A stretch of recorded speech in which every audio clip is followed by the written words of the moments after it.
welcome to MBA Solutions. I am Manjunath, working as Assistant Professor at VVC Mysuru.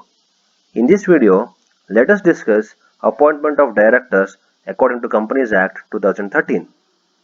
Before going into the video, if you are not subscribed to our channel, please subscribe and press the bell icon to receive more notifications. Any organization, when they start the company and register the company, they have to appoint directors to the company. As we discussed in the previous videos, directors manage day-to-day activities of the organization. Let us see how appointment of directors takes place in the organization. So first director, that means the person who becomes the first director of any company are called first director. So how these first directors are appointed? The first directors are appointed, first basic thing is, if any rule or regulation or procedure mentioned in articles of association or specified in article of association, according to that procedure, first directors will be appointed. So article of association we discussed in the previous videos. Through articles of association procedure, they appoint first director. If article of association has not mentioned or specified clearly about the appointment of first director, then subscribers or members to be the first directors. That means people who started the business or started the company, among them the first director will be appointed. And if it is a one-person company, then that individual person who started the company will be the first director. So till what time they will be the first directors? Till other directors are appointed, they become first directors. So this is about first directors. So article of association might have mentioned the appointment of directors clearly. Based on that, the first directors will be appointed.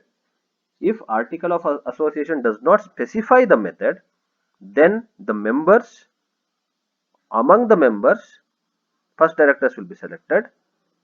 And if it is one-person company, then that member who started the company, he will be the first director till the other directors are appointed. Now let us see subsequent directors. See, first director is a person who is appointed for the first time for that company as a director. After that, we have to appoint more number of directors, because as the rule says, minimum number of directors for one-person company is 1, for private limited company it is 2, for public limited company it is 3. This is the minimum number of directors. Maximum for all the 3 it is 15 numbers. So we have to appoint some more directors. So for that, what is the procedure? The first thing, whenever we want to appoint any directors, the first thing is Directors Identification Number, DIN, Directors Identification Number. What is this Directors Identification Number means? This is like a identification or identity card to be the director. If this number is not there, then a person cannot become the director. This identification number will be given by the government for each and every individual who want to be the director. He has to apply and take this particular number. If that number is not there, then he cannot be the director. So DIN is very important. After director identification number, we have to take the consent of the directors.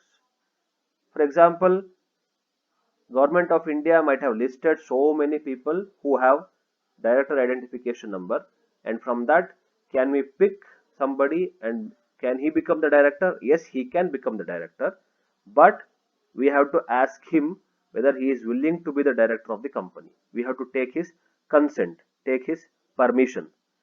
Then only that particular person can be the director of the company. You cannot simply make somebody and say, I have appointed you as a director, please come and work in my organization. It will not happen like that. You have to take his consent, or you have to inform him, take his permission.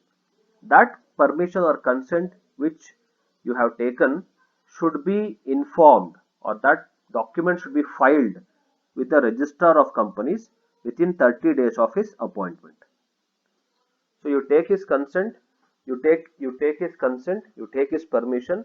Once it is done, then you have to file the document with the Register of Companies within 30 days of his appointment, and then you have to take a declaration from the director saying that he is not disqualified by any law in India.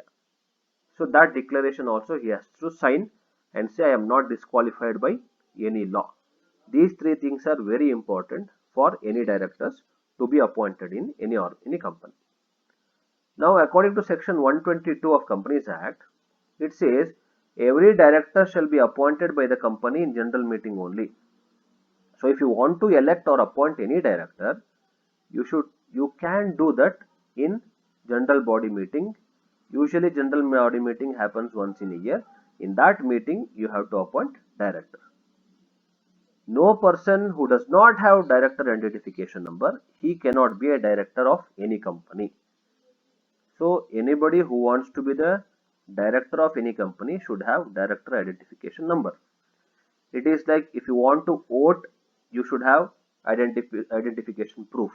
Like that, if you want to become a director, you should have director's identification number. Section 162 of Companies Act says, at a general meeting of a company, if you want to appoint 2 or more person as a director, then that particular proposal in a single resolution cannot be moved. So you cannot appoint 2 or more directors in one general body meeting as one resolution. That means one decision. You cannot move that. That means you cannot appoint 2 or more directors in one meeting by passing one particular decision or resolution. But the Companies Act says if you really want to have such kind of proposal, then or such kind of decision, then that proposal should have been moved already in the meeting. That means all the people might have agreed to appoint 2 or more members as director. Before the resolution is passed, you have to inform all the members, and all the members also should have approved or agreed to pass this particular bill or this particular resolution in the meeting. Then only you can appoint 2 or more directors. That means before you take a decision, before the decision is passed in the meeting or casting vote in the meeting, before that happens, you should have informed all the members that today we are planning to appoint 2 directors or 2 or more directors in the meeting, and all the members should have agreed. That means no vote being cast against it. All the members should have said, okay, in today's meeting we will appoint 2 or more directors. If one person says no, we cannot or we don't have to appoint 2 or more directors, then you cannot pass that particular resolution or pass that particular proposal. So if you want to appoint 2 or more person, before the general body meeting only, you should have taken the consent of all the members, and then you can appoint 2 or more person as directors of the company. Thank you for watching the video.